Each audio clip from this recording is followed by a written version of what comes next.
اللهم صل على سيدنا ومولانا محمد. بسم اللہ الرحمن الرحیم. الحمدللہ رب العالمین والصلاة والسلام علی خاتم النبیین. ناظرین محترم السلام علیکم ورحمۃ اللہ وبرکاتہ. پروگرام سیرت النبی صلی اللہ علیہ وآلہ وسلم کے ساتھ آپ کا میزبان ڈاکٹر محمود غزنوی حاضر خدمت ہے. میرے ساتھ تشریف فرما ہیں ہم سب کے پسندیدہ اسکالر جناب شجاع الدین شیخ. سیرت کے حوالے سے ہماری گفتگو جاری و ساری ہے. نبی کریم صلی اللہ علیہ وسلم اس ساری کائنات میں اللہ کے محبوب ترین رسول بنا کر بھیجے گئے ہیں. رحمت للعالمین، سب کے لیے رحمت، تمام انسانیت کے لیے رحمت، تمام اس دنیا میں جتنے بھی حیوانات ہیں ان کے لیے، نباتات ہیں ان کے لیے، جمادات ہیں ان کے لیے آپ کو رحمت للعالمین تمام عالمین کے لیے رحمت بنا کر بھیجا گیا ہے. وہ دانائے سبل ختم الرسل مولائے کل جس نے غبار راہ کو بخشا، فروغ وادی سینہ، نگاہ عشق و مستی میں وہی اول وہی آخر، وہی قرآن وہی فرقان وہی یاسین وہی طٰہٰ. گویا اس ساری زندگی کا جتنی بھی ہماری ظاہری زندگی ہے اس دنیا کی، اس کے تمام شعبوں پر نبی کریم صلی اللہ علیہ وسلم کی حیات طیبہ جو ہے وہ محیط ہے، احاطہ کیے ہوئے اس کا. اور اسی لیے ہمیں یہ حکم بھی دیا گیا ہے کہ اپنی زندگیوں کے تمام معاملات کے لیے رسول برحق کی طرف رجوع کر لو، آپ کی سیرت طیبہ کی طرف رجوع کر لو، تو زندگی کے معاملات جو ہیں خود بخود سمجھ میں آنا شروع ہو جائیں گے اور ان میں برکت بھی آ جائے گی. پچھلا پروگرام جو ہو رہا تھا اس میں آپ نے ملاحظہ فرمایا ہوگا کہ گفتگو جہاں ختم ہوئی تھی وہ علم پر ہوئی تھی. کہ بات یہ ہو رہی تھی کہ آج علم تو بے پناہ ہے، گلی گلی کوچے کوچے اسکول ہیں، مدرسے ہیں، دارالعلوم ہیں، یونیورسٹیاں ہیں، کالج ہیں. اور پھر اب جب سے یہ نیٹ آیا ہے تو انٹرنیٹ جو ہے وہ ذریعہ بن گیا ہے ایجوکیشن، بلکہ مجھے کہنے دیجئے کہ ایجوکیشن کا نہیں، انفارمیشن جمع کرنے کا ذریعہ بن گیا ہے. ایجوکیشن بالکل ایک الگ چیز ہے، انفارمیشن جمع کرنا جو ہے بالکل ایک الگ چیز ہے. اور بات ہو رہی تھی اس پہ کہ تعلیم کے ساتھ تربیت کا ہونا ضروری ہے، لیکن چونکہ تربیت نہیں ہے، تعلیم بہت زیادہ ہے، تربیت نہیں ہے، اس لیے تزکیہ نفس نہیں ہے. اور علم کے جو ثمرات حاصل ہونے چاہیے، جسے ہم علم نافع کہتے ہیں، جو ثمرات حاصل ہونے چاہیے وہ نہیں ہوتے. علم بہت زیادہ ہے، اس کے فیوز و برکات جو ہیں وہ نظر نہیں آتے سوسائٹی میں. تو اس پر شجاع صاحب بڑی تفصیل سے گفتگو کر رہے تھے، اور حضور صلی اللہ علیہ وسلم کی وہ دعا بھی جو ہمیں سکھائی گئی کہ اللہ مجھے علم نافع عطا فرما، اور اس علم سے پناہ مانگی گئی ہے کہ جب فائدہ نہ پہنچتا ہو.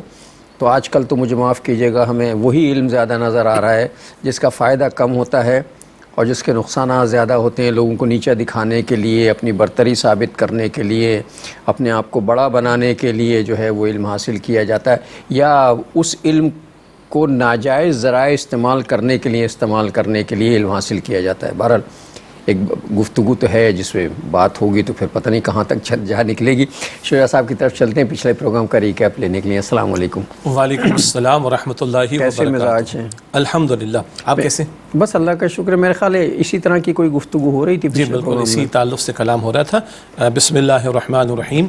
اللہم صلی علی محمد وعلی آل محمد وبارک وسلم. رب اشرح لی صدری ویسر لی امری واحلل عقدۃ من لسانی یفقہوا قولی واجعل لی وزیرا من اہلی آمین یا رب العالمین. بالکل ڈاکٹر صاحب آپ نے بجا فرمایا. علم اور علم نافع کے تعلق سے ہم کلام کر رہے تھے اور کچھ باتوں کو ہم یاد کر لیتے ہیں. نبی اکرم صلی اللہ علیہ وآلہ وسلم کی دو دعاؤں کا ہم نے ذکر کیا تھا. ایک دعا آپ نے سکھائی جو زمزم پیتے ہوئے بھی ہم پڑھتے ہیں، اللہم انی اسألک علما نافعا، اے اللہ میں تجھ سے نفع دینے والے علم کا سوال کرتا ہوں. اور ایک دعا آپ نے یہ سکھائی کہ اللہم انی اعوذ بک من علم لا ينفع، اے اللہ میں تیری پناہ میں آنا چاہتا ہوں اس علم سے جو نفع نہ دیتا ہو. یہ امت کو تعلیم دی جا رہی ہے. پھر ہم نے یہ جانا کہ قرآن کریم کی پہلی وحی کی پہلی آیت میں ہمیں اصول عطا ہو گیا کہ اقرأ بسم ربک الذی خلق، پڑھیے اپنے رب کے نام سے جس نے ہر شے کو پیدا فرمایا. تو پڑھنا لکھنا سب کچھ ٹھیک ہے مگر یہ رب کے نام کے تابع رہے.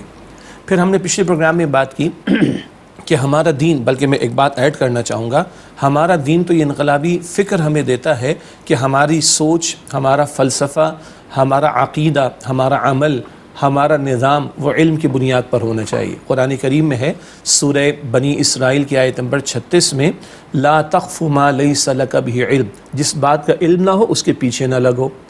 یعنی کوئی تمہارا معاملہ ہو تو علم کی بنیاد پر ہونا چاہیے۔ لا تخف ما لیس لک بہ علم، اس بات کے پیچھے نہ لگو جس کا تمہیں علم نہیں۔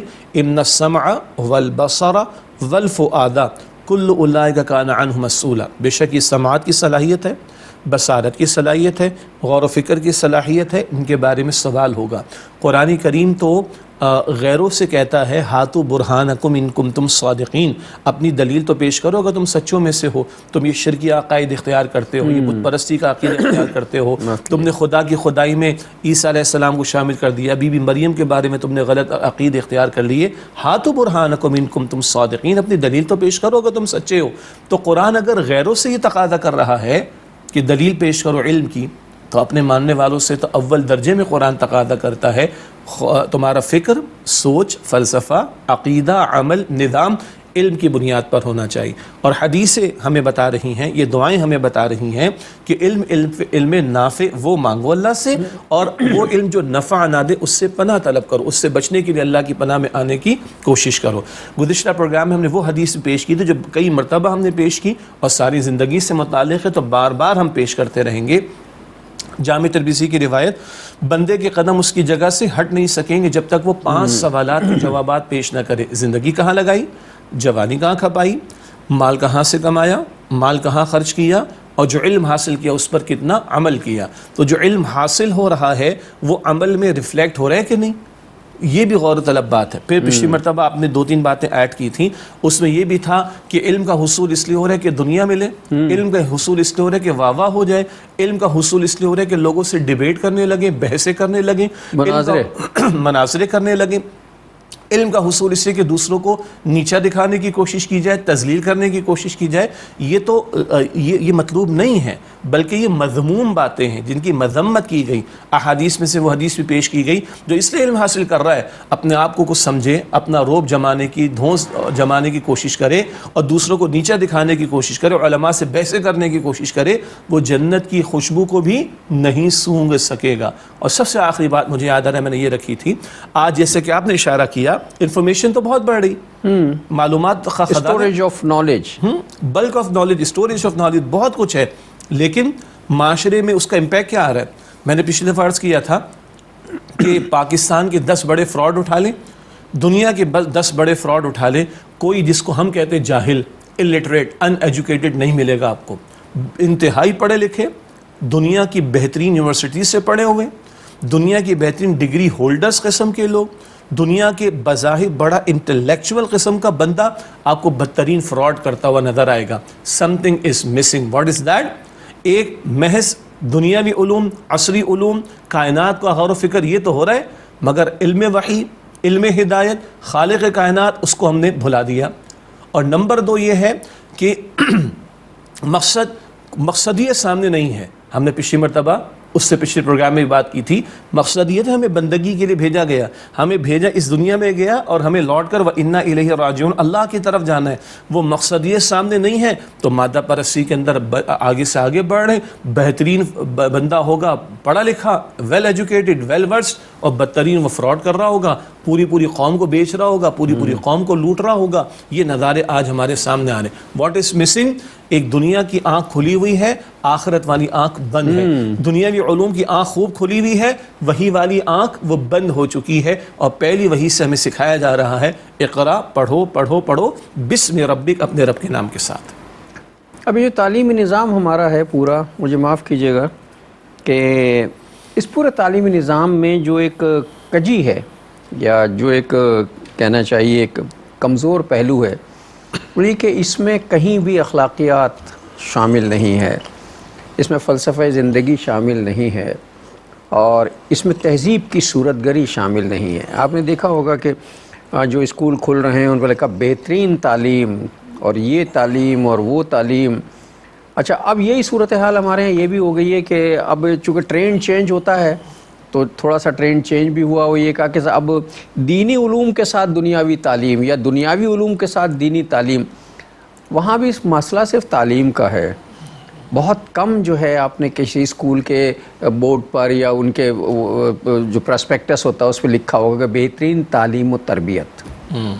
تو مسلمانوں کی زندگی سے، اور میں اگر تھوڑے سے پس منظر میں جانے کی کوشش کروں، جو ظاہر ہے آپ کو شاید مناسب نہ لگے، کہ جو ہماری 1857 کی جنگ آزادی تھی، اس سے پہلے جو ہمارا نظام تعلیم تھا اس میں تہذیب کی صورت گری موجود تھی، اس میں تزکیہ موجود تھا، اس میں تربیت کے اسباب، چونکہ وہ ایک اسلامی ٹچ کے ساتھ جو ہے وہ پورا نظام تعلیم تھا. اور اس کے بعد جب نظام تعلیم تبدیل ہوا تو پھر ہم نے سب سے پہلے اخلاقیات کو نکالا اس میں سے، اور فلسفے کو نکالا اس میں سے. جب فلسفہ اور اخلاقیات جو ہے وہ تعلیمی نظام سے خارج کر دی جائے تو وہ خالصتاً ایک مادی تعلیم بچتی ہے، اس سے روحانیت پیدا نہیں ہوتی. وہ روحانیت نہیں ہے. جی دیکھیے، روحانیت کا تعلق روح سے ہے.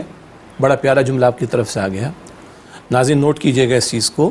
روحانیت کا تعلق روح سے ہے نا، اور روح قرآن پاک کہتا ہے من امر ربی، اللہ فرماتا ہے رب کے حکم سے.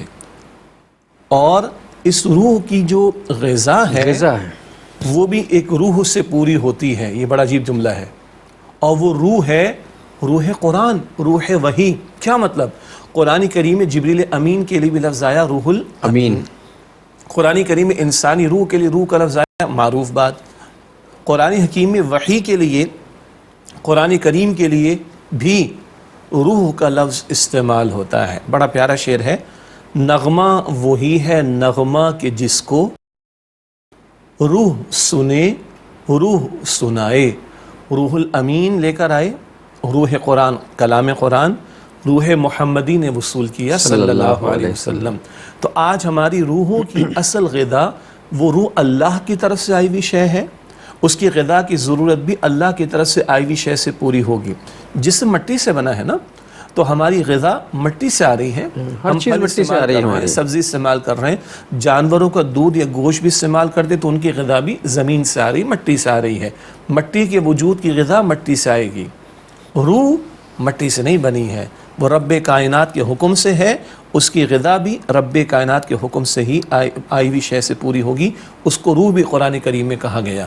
تو ہماری روح کی غذا یہ وحی کی تعلیم ہے. اس کو اگر ہم بائی پاس کریں گے، اس کو اگر ہم نظر انداز کریں گے، اس کو اگر ہم اگنور کریں گے، اس کو ہم پس سے پش ڈالیں گے، تو نتیجے اب ہمارے سامنے ہیں. میجورٹی آف دی کیسز کے اندر، ہم سب کی بات نہیں کر رہے، میجورٹی آف دی کیسز کے اندر ہمارا بلک آف نالج بڑھ رہا ہے، مگر ہمارے اخلاق، ہماری ویلیوز، ہماری اقدار، ہماری تہذیب، ہمارا ادب اور احترام کا پہلو، حقوق و فرائض کے ادا کرنے کے معاملات، اپنی ذمہ داری کا احساس کر کے اس کو ادا کرنا وغیرہ وغیرہ، یہ چیزیں بہت زیادہ کم ہوتی چلی جا رہی ہیں. یہی وہ مسنگ لنک ہے جس کو پہلی وہی پھر میں کوٹ کروں گا، اقرا ضرور کیجئے، پڑھیے، پڑھائیے، سب کچھ کیجئے، مگر اس کو تابع رکھیے بسم ربک، رب کے نام کے ساتھ. تو ناظرین ایک وقفہ لے لیتے ہیں، اس کے بعد آ کے پھر انشاءاللہ اس موضوع پر بات کرتے ہیں آپ سے. السلام علیکم ورحمۃ اللہ وبرکاتہ. ویلکم بیک ناظرین. وقفے کے بعد پروگرام سیرت النبی صلی اللہ علیہ وآلہ وسلم میں آپ کا خیر مقدم ہے. اصل میں ایک دور تھا، اور شاید ہم نے اپنے بچپن میں بھی بچپن تک دیکھا تھا، لیکن شاید اس سے پہلے بھی جی ایسا ہی ہوگا، چونکہ ہمیں تو ہوش اتنا تھا نہیں، کہ علم بہت کم تھا لوگوں کے پاس. شاذ و نادر لوگ پڑھے ہوئے لکھے ہوتے تھے، پڑھے لکھے کم سے ہوتے تھے، لیکن جو پڑھے لکھے ہوتے تھے ان کی اپنی ایک ڈیپتھ ہوتی تھی، گہرائی اور گہرائی ہوتی تھی ان کی شخصیت میں. اور جو دینی علوم وغیرہ پڑھائے جاتے تھے اور جو کچھ ہوتا تھا، اس کے اندر ایک شخصیت سازی کا ایک ایسا پہلو ہوتا تھا کہ اس میں روحانیت تھی. علم جو ہے وہ روحانی تربیت کرتا تھا. اور روحانیت سے مراد یہ تھی کہ جو علم ہم حاصل کرتے تھے اس پہ عمل بھی کرتے تھے، اس کو اخلاص کے ساتھ اس پہ کاربند بھی ہو جاتے تھے. چنانچہ ہماری شخصیت میں جو ہے ایک روحانیت پیدا ہو جاتی تھی، اندر کا اخلاص چھلکنے. وہ اکثر لوگ کہا کرتے تھے نا، وہ تمہارے فلاں کے چہرے پہ بڑا نور ہے. آج کل وہ نور کہاں چلا گیا؟ آج کل تو اللہ معاف کرے، وہ ہم جیسے لوگوں کے چہروں پہ پھٹکار ہی نظر آتی ہے، نور تو نظر نہیں آتا. اس کی وجہ یہ ہے کہ چہرے پہ اعمال جو ہے ریفلیکٹ کرتے ہیں. اخلاص ریفلیکٹ کرتا ہے. ہمارا دل جتنا صاف ستھرا پاکیزہ ہوگا ہماری زبان بھی اتنی پاکیزہ, نظر بھی اتنی پاکیزہ, اور ہمارے چہرے پہ بھی پاکیزگی کا ریفلیکشن ہوگا. یہ ہے روحانیت, یعنی کیفیت ہے, اور وہ کیفیت ہمارا علم ہم نہیں ڈال رہا, چونکہ ہم علم کو اس طرح حاصل نہیں کر رہے. جی, تو حاصل کلام جو ہم یعنی جو درد دل ہے وہ یہ ہے کہ بھائی آپ دنیا جہاں کی تعلیم حاصل کیجئے, اللہ کو نہ بھولیے, رب کو نہ بھولیے, قرآن کو نہ بھولیے, نبی اکرم علیہ السلام کی سیرت کو نہ بھولیے. اللہ کے رسول علیہ الصلوۃ والسلام کو اللہ تعالیٰ نے معلم بنا کر بھیجا, اور معلم کتاب بھی ہیں اور معلم اخلاق بھی ہیں. آج سب پریشان ہیں. آپ نے بڑا اچھا جملہ بریک سے پہلے ایک اور بیان کیا کہ ہم جب آپ تعلیمی اداروں کے باہر دیکھتے ہیں تو بڑی خصوصیات لکھی ہوتی ہے نا, فلاں سسٹم کے مطابق ایجوکیشن, فلاں سسٹم کے مطابق ایجوکیشن, اور یہ ہمارے ریزلٹس, اور یہ ہماری اچیومنٹس, اور یہ ہمارا فلاں. بہت کم لکھا ہوتا ہے کہ تعلیم کے ساتھ تربیت کا معاملہ. اکا دکا شاذ و نادر کہیں لکھا ہوتا ہے کہ بہترین تربیت ہم, لیکن تربیت ہوتی ہیں کچھ ادارے جہاں واقعی تربیت ہوتی, لیکن ہر جگہ نہیں ہوتی. جی, تو آج ہم اسی کو تو رو رہے ہیں. بھائی پاکستان کا ایک بہت بڑا مسئلہ کرپشن ہے کہ نہیں؟ خدا کے بندوں یہ کیا مصیبت پڑی ہے, ہم سب پریشان ہیں نا. ایک لفظ کرپشن میں یہ سارے بگاڑ کا ذکر آ جاتا ہے, اور کوئی سوچنے کو تیار نہیں. بھائی کتابوں کی تعداد بڑھ رہی ہے, کم تو نہیں ہو رہی. چھپائی کی تعداد کتابوں کی بڑھ رہی ہے, کم تو نہیں ہو رہی. اسکولوں کی تعداد بڑھ رہی ہے, کم تو نہیں ہو رہی. اس میں بھی کرپشن ہو رہا ہے. جی, کتابوں کی چھپائی میں بھی کرپشن. جی, کالجز کی تعداد بڑھ رہی ہے, ڈگریز کی تعداد بڑھ رہی ہے, پرائیویٹ انسٹیٹیوشنز کی تعداد بڑھ رہی ہے. پرائیویٹ انسٹیٹیوشنز کی جو بھاری فیسیں, ایک ایوریج بندہ جس کی انکم 40-50 ہزار روپے برداشت کر سکتا ہے, سوال ہی پیدا نہیں ہوتا. معصوم بچوں کو اسکول میں نہیں پڑھا سکتا وہ. ٹھیک ہے, تو کہنے کا مطلب ہے کہ ہم سب کا یہ مسئلہ ہے نا, وہ کیوں نہیں سوچتے کہ بھائی کہاں کمی رہ گئی ہم سے. ڈگریاں تو بڑھ رہی ہیں, کتابیں تو بڑھ رہی ہیں, انسٹیٹیوشنز تو بڑھ رہے ہیں, نالج تو بڑھ رہی ہے, جیسے آپ نے فرمایا معلومات تو بڑھ رہی ہیں. What is missing? اسی کا تو رونا ہے. نبی علیہ السلام فرماتے بعثت لأتمم مکارم الاخلاق, مجھے تو بھیجا گیا ہے اعلیٰ ترین اخلاق کی تکمیل کے لیے. رب نے آپ کے بارے میں فرمایا وَإِنَّكَ لَعَلَىٰ خُلُقٍ عَظِيمٍ, آپ اخلاق کے بلند ترین مرتبے پر فائز ہیں. بڑی پیاری ترجمانی ہے. آپ پر آ کر اخلاق ختم ہو چکے, اب ان سے بہتر اخلاق کا تصور ممکن نہیں. تو آپ علیہ السلام کے اخلاق تو بلند ترین ہیں. ہم جو آپ کے امتی ہیں, ہمارا ریفلیکشن کیا بتا رہا ہے, ہمارا ماحول کیا بتا رہا ہے, ہمارا طرز عمل کیا بتا رہا ہے. تو پریشان ہم سب ہیں, مقدس عبادات انجام دینے والے اداروں کے تعلق سے بھی, تعلیمی اداروں کے تعلق سے بھی, یوٹیلیٹیز پرووائڈ کرنے والے اداروں کے تعلق سے بھی. اور میں صرف ان اداروں کی بات نہیں کر رہا, لوگ گھروں میں پریشان ہیں. بچے ماں باپ کے کنٹرول میں نہیں, بچے چیخ چلا کر ماں باپ سے باتیں کرتے, بچے سینہ تان کر بات کرتے. فلاں گیمز کو دیکھ کر بچہ ماں کو قتل کر دیتا ہے, بھائی کو قتل کر دیتا ہے. یہ کراچی کی باتیں میں بتا رہا ہوں. اسلام آباد کی حالت کیا ہے, لاہور کی حالت کیا ہے, بڑے بڑے شہروں کی حالت کیا ہے. خدا را ہم کب تک شتر مرغ کی طرح ریت کے اندر جو ہے وہ سر دیے بیٹھے رہیں گے غافل ہو کر. یہ تو ابھی ہمارے حکمرانوں کی طرف سے تعلیمی ایمرجنسی اناؤنس کی گئی ہے, ایک معاشی ایمرجنسی کی ضرورت بھی ہے, اور میں اس سے بڑھ کر سمجھتا ہوں تربیتی ایمرجنسی کی ضرورت. تربیتی ایمرجنسی کی صرف ضرورت ہے, وہ اگر ہو جائے تو معاشی ایمرجنسی خود بخود ختم ہو جائے گی, اور تعلیمی ایمرجنسی بھی ختم ہوتا ہے. تربیتی ایمرجنسی کا مطلب ہے قرآن میں جو رسول اللہ صلی اللہ علیہ وسلم اور انبیاء کرام کے جو وظائف بیان کیے گئے, وہی تو ہمارے تعلیمی وظائف ہیں, استاد کے وظائف ہیں. یتلو علیہم آیاتک ویعلمہم الکتاب والحکمہ ویزکیہم, یہ 3 بنیادی چیزیں ہیں نا, کہ وہ علم سکھاتے ہیں, حکمت کے ساتھ سکھاتے ہیں, اور نفوس کا تزکیہ کرتے ہیں. ہمارے یہاں صرف علم سکھایا جاتا ہے, حکمت کے ساتھ نہیں سکھایا جاتا, اور نفوس کا تزکیہ کرنے کا تو تصور بھی ہمارے تعلیمی نظام میں کہیں قائم. وہ سمجھتے ہیں ہمارا ڈومین نہیں ہے, وہ سمجھتے ہیں منع کیا جاتا ہے ایڈمنسٹریشن کی طرف سے کہ آپ کا کام سے فزکس پڑھانا, آپ سے فزکس پڑھائیے. اور کوئی ٹیچر اگر پڑھانا, میں خود اس کا گواہ ہوں کہ کوئی ٹیچر اگر کچھ پڑھانا شروع کر دے, یا کچھ اخلاقی گفتگو کرنا شروع کر دے, یا تھوڑی سی مذہبی نوعیت کی گفتگو اخلاق کے حوالے سے مطلب کرنا شروع کر دے, تو اسے کہا جاتا ہے کہ جناب آپ فزکس پڑھائیے, آپ ہمیں اسلامیات نہ پڑھائیے. کیا مطلب ہے اس کا؟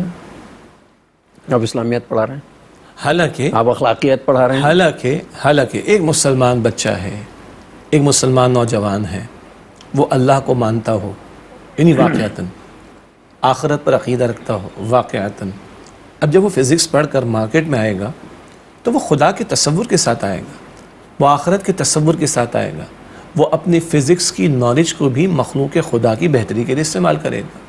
اگر اسٹرانومی پڑھ کر آئے گا تو وہ کائنات پر غور و فکر کر کے خالق کائنات کی عظمت کو اور سمجھے گا اور سمجھائے گا. اگر وہ میتھمیٹکس پڑھ کر آئے گا، ہم جیسے لوگوں کی طرح اکاؤنٹنگ پڑھ کر آئے گا، ہمارے جیسے لوگوں کی طرح آڈٹ پڑھ کر آئے گا، ٹیکسیشن پڑھ کر آئے گا، تو وہ معاشرے کی سدھار کی کوشش کرے گا، وہ لوٹنے کی کوشش نہیں کرے گا اگر خوف خدا اس کے دل کے اندر ہوگا. اگر ایک ڈاکٹر بن کر آئے گا مارکیٹ کے اندر اور ساتھ وہ تربیت لے کر آ رہا ہے، خوف خدا لے کر آ رہا ہے، فکر آخرت لے کر آ رہا ہے، تو وہ اس پروفیشن کو کمائی کا ذریعہ بھی بنائے گا، مگر وہ قصائیوں کی طرح ذبح نہیں کرے گا لوگوں کو.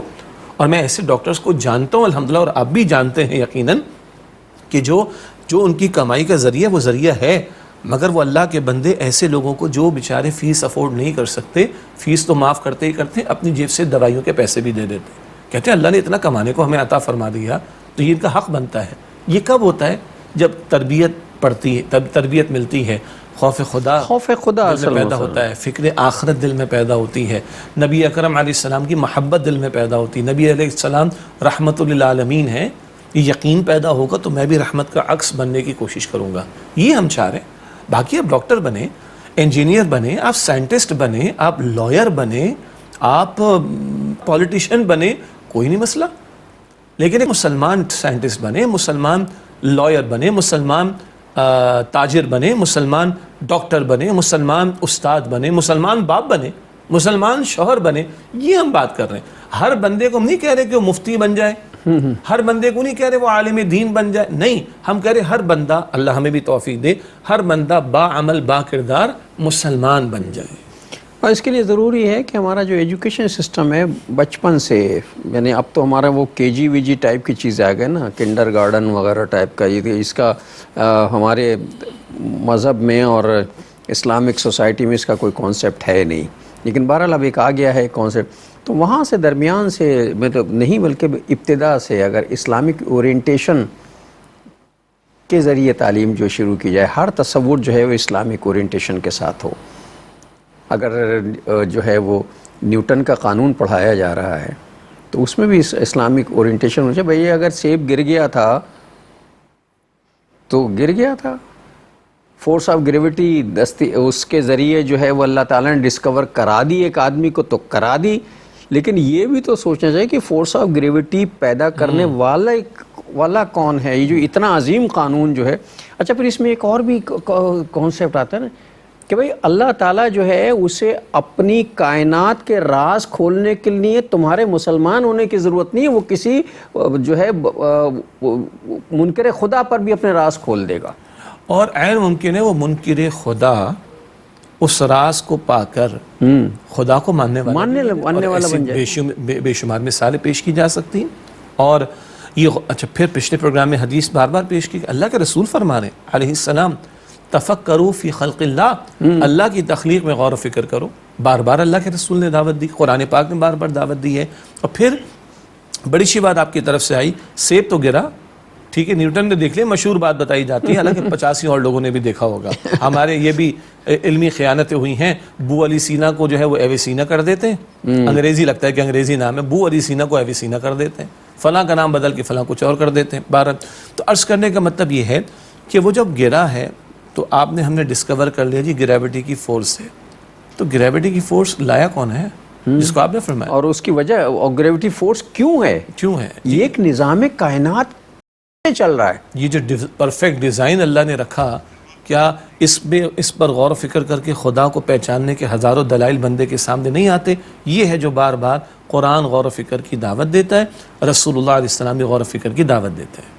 ناظرین ایک وقفہ لینے پھر آ کے بات کرتے ہیں. السلام علیکم ورحمۃ اللہ وبرکاتہ. ویلکم بیک ناظرین. پروگرام سیرت النبی میں آپ کا وقفے کے بعد خیر مقدم ہے. بات ہو رہی تھی کہ اسلامک اورینٹیشن، اصل میں ہر چیز کو اسلام کے تناظر میں دیکھنے کا عادی بچے کو بنانا چاہیے. اور یہ پوری کائنات جو ہے وہ اللہ کی تخلیق کردہ ہے. اس کی ہر چیز میں جو ہے وہ اللہ کی صنائی، یعنی اللہ کی صنعتیں ہیں، صنائی موجود. ابھی کچھ دن پہلے جو ہے وہ سوشل میڈیا پر ایک وہ ویڈیو چلی چھوٹی سی، وہ میں نے دیکھی اور اس کو شیئر بھی کیا. لیکن یہ ہے کہ ہمیں ہر چیز جو ہے اسے دیکھنے کے بعد اور کرنے کے بعد جو ہے ہمارا رجحان جو ہے وہ یا ہماری سوچ جو ہے وہ پلٹتی کیوں نہیں اپنی اصل کی طرف. وہ سمندر دکھایا ہے کہ وہ درمیان اس طرح یعنی بالکل ایسا لگ رہا ہے جیسے دو تصویریں ملائی گئی ہیں کہ ادھر کا پانی بے پناہ مٹیالہ ہے، یعنی بالکل اورنج ٹائپ کو مٹی سے، جیسے بہت گہری مٹی ہوتی ہے نا مٹی اورنج، ادھر کا بالکل آئینے کی طرح بلو، اور دونوں اس طرح ملے ہوئے ہیں. ایک جہاز ادھر سے گزر رہا ہے اور وہ جہاز جو ہے وہ جب گزرتا ہے تو پانی چھلکتا ہے ایک دوسرے کا، لیکن ملتا نہیں ہے، وہیں آ کے ٹھہر جاتا ہے. یہ نہیں ہوتا ادھر کا ادھر چلا جائے، ادھر کا ملتا نہیں ہے وہ پانی. پھر اسی شپ کو دکھایا کہ وہ شپ جو ہے وہ جہاں پانی مل رہا ہے اس کے درمیان میں چلایا گیا اسے شپ کو، تو پانی موجیں مارنا شروع کی لیکن پھر آ کے وہیں ٹک جائے. ایسا لگتا ہے درمیان میں ایک شیشے کی لیئر ہے کوئی، جس سے آ کے رکتا واپس چلا جاتا ہے، ادھر نہیں ملتا آ کے. یہ وہی بات ہے جو اور قرآن نے اس کا تذکرہ کیا. ہم تفریح کے لیے تو یہ سب چیزیں دیکھتے ہیں کہ کیا ہمارا ذہن فوراً جاتا ہے کہ یار یہ جو میں دیکھ رہا ہوں اس کا تذکرہ تو قرآن میں موجود ہے. مرج البحرین یلتقیان بینہما برزخ لا یبغیان فبأی آلاء ربکما تکذبان. دو دریا ہیں ساتھ ساتھ بہ رہے ہیں، البتہ درمیان میں ایک برزخ، ایک آڑ ہے، پردہ ہے، اور یہ ایک دوسرے پر غالب نہیں آتے. بس تم اپنے رب کی کن کن نعمتوں کو، اور ایک اور ترجمہ ہے اپنے رب کی کن کن قدرتوں کو جھٹلاؤ. قدرت بے شک. تو اور یہ فنومینا دنیا میں کئی علاقوں میں ہے. معاف کیجیے گا، پاکستان میں اٹک کے علاقے میں بھی ہے، آزاد کشمیر کی طرف بھی ہے، ادھر بھی ہے، بحرین میں بھی ہے، انڈیا کے گجرات میں بھی ہے، ساؤتھ افریقہ کے کیپ ٹاؤن میں بھی ہے. یہ تو معروف مقامات ہیں، دنیا میں اور مقامات. اس سے دلچسپ صورتحال ڈاکٹر صاحب کب ہوتی ہے جب وہ لوگ جو سمندر میں سفر کرتے ہیں، گہرے سمندر میں، اور بتاتے گہرے سمندر کے بیچوں بیچ ایک مقام آ جاتا ہے جہاں سے پانی نکالو تو میٹھا ہوتا ہے. اچھا، جہاں سے پانی نکالو تو میٹھا ہوتا ہے. اور ان سمندر میں مستقل سفر کرنے والے خواہ وہ مختلف ممالک کے نیوی کے لوگ ہوں یا وہ جو شپنگ کمپنیز کے جہاز مستقل چلتے رہتے ہیں، ان کو پتہ ہوتا ہے. اور یہ قرآن بیان فرما رہا ہے کہ دونوں کی کثافتیں ڈیفرنٹ ہیں، دونوں کی کیفیات اور فیچرز ڈیفرنٹ ہیں، ایک دوسرے پر غالب نہیں آ سکتا. اللہ کی شان. ایسے کئی فینومینلز ہیں جو قرآن پاک بیان کرتا ہے، یہ ایسے بہت سارے حقائق ہیں جن کی طرف قرآن پاک نے توجہ دلائی، اور اس ہمارے دور میں ماضی قریب میں یہ ڈسکور ہوتا چلا جا رہا ہے. تو ہو کیا رہا ہے، اللہ تعالیٰ اپنی قدرت کے نظارے کھولتا چلا جا رہا ہے، اور اللہ تعالیٰ کو تلاش کرنے کے لیے کوئی بہت دور جانے کی ضرورت نہیں ہے. تم سمندر میں سفر کرتے ہو تمہیں وہاں نشانیاں مل جائیں گی، تم صحرا میں رہتے ہو تمہیں وہاں نشانیاں مل جائیں گی، تم گھر میں رہتے ہو تھوڑا سا سائنٹیفک مائنڈ سیٹ ہے تمہیں اپنے وجود کے اندر نشانیاں مل جائیں گی. وفی انفسکم افلا تبصرون، کیا تم دیکھتے نہیں تمہارے اپنے وجود کے اندر نشانیاں موجود ہیں. ہر صاحب اولاد کے ہاں بچے پیدا ہوتے ہیں.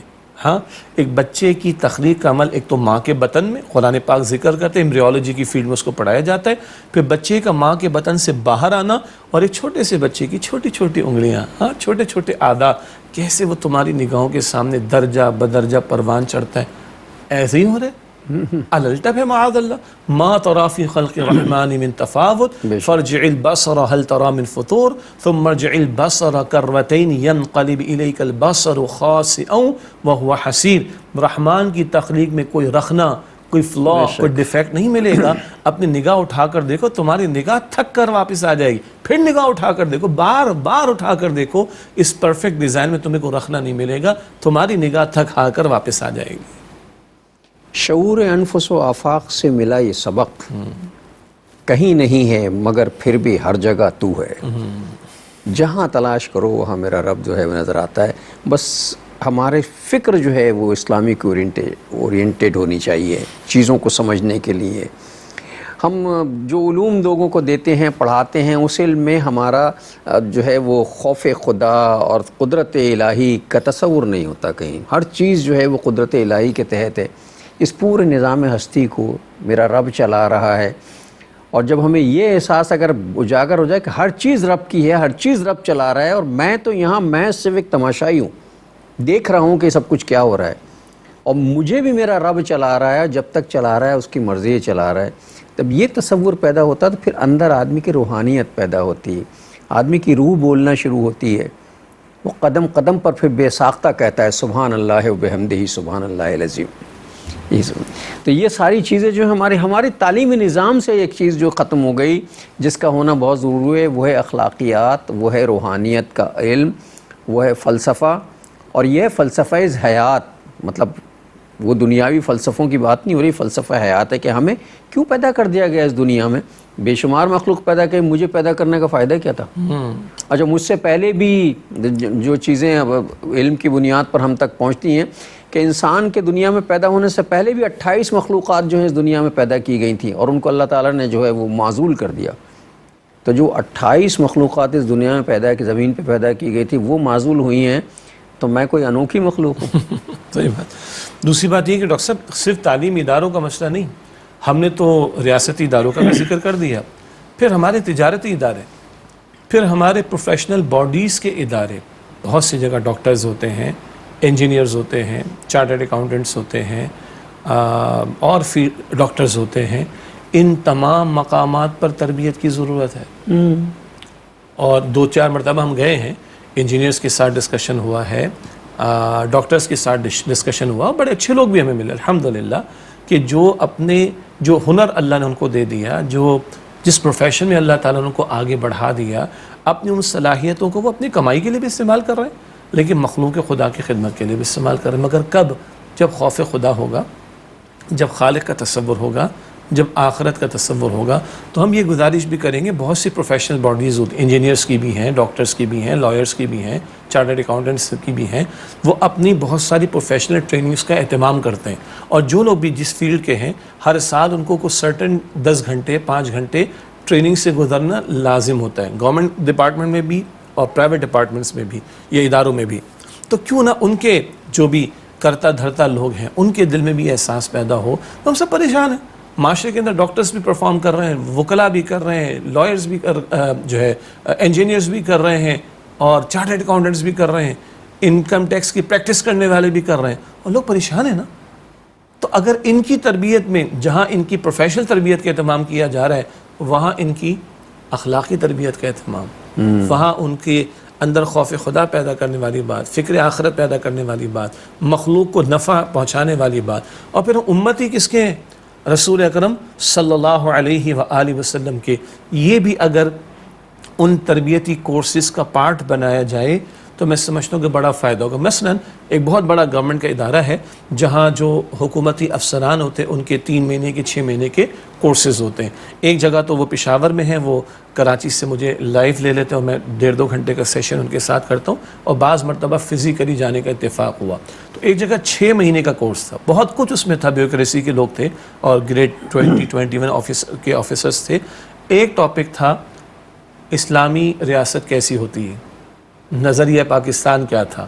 تو یہ ہم سے مطابقت رکھنے والا ٹاپک تھا، تو 2 گھنٹہ ہم نے گفتگو بھی کی، دائیں بائیں کے سوالات بھی آئے، مگر مجھے خوشی بھی کہ یہ بھی ایک بیج وہاں پر ڈالنے کی کوشش کی گئی. اور جو ایک پشاور میں ادارہ ہے جہاں حکومتی افسران کی تربیت کا اہتمام ہوتا ہے، بڑا اچھا ماشاءاللہ ان کا ٹاپک انہوں نے رکھا کہ ethics in the light of the Quran and سنہ فار دا پبلک سرونٹ. جو لوگ عوام کی خدمت کے لیے ڈپارٹمنٹس کے اندر افسران کی ذمہ داری ادا کر رہے ہیں، ان کے لیے کیا اخلاقی تعلیمات قرآن و سنت کی روشنی میں. تو مجھے خوشی ہے، میں اپریشیٹ بھی کرتا ہوں کہ صاحب آپ نے یہ اہتمام بھی اپنے اس کورس کے اندر کیا. تو یہ بھی ہونا چاہیے. اور جو پروفیشنل باڈیز ہیں مختلف پروفیشنز کے اعتبار سے اگر ہر جگہ اس چیز کو لے کر آئیں، ہم دوبارہ کہہ رہے ہیں سب کو عالم دین نہیں بننا، سب کو مفتی حضرت نہیں بننا اپنے، لیکن سب کو باعمل با کردار مسلمان تو بننا ہے. اس کا فائدہ ہمیں بھی ہے، ہمارے گھرانوں کو بھی ہے، ہماری اس قوم کو بھی، اور ہمیں خود آخرت کے اعتبار سے بھی ہے. اصل میں تمام پروفیشنل ادارے جس کا شعیع صاحب تذکرہ کر رہے ہیں، اور ہمارے جو ادارے ہیں، ان سب اداروں کو اسلامک اورینٹیشن کے پروگرام کرنے چاہیے، ٹریننگ پروگرام. اس میں اسلامک اورینٹیشن کے پروگرام بھی ہونے چاہیے، اور لوگوں کی ٹریننگ ہونی چاہیے کہ ٹھیک ہے آپ پڑھ لکھ کے آ گئے نا، آپ کے تعلیمی اداروں نے آپ کے ساتھ اچھا سلوک نہیں کیا، آپ کو نہیں سکھایا، کوئی مسئلہ نہیں ہے. یہ عمر آئی ہے سیکھنے کی، اب آپ سمجھدار بھی ہو گئے ہیں، آپ چیزوں کو سمجھنے بھی لگے، لہٰذا اب زیادہ بہتر طریقے سے سمجھ سکتے ہیں اور اب عمل بھی کر سکتے ہیں. تو اسلامک اورینٹیشن کے پروگرام ہونے چاہیے، بالکل ہونے چاہیے.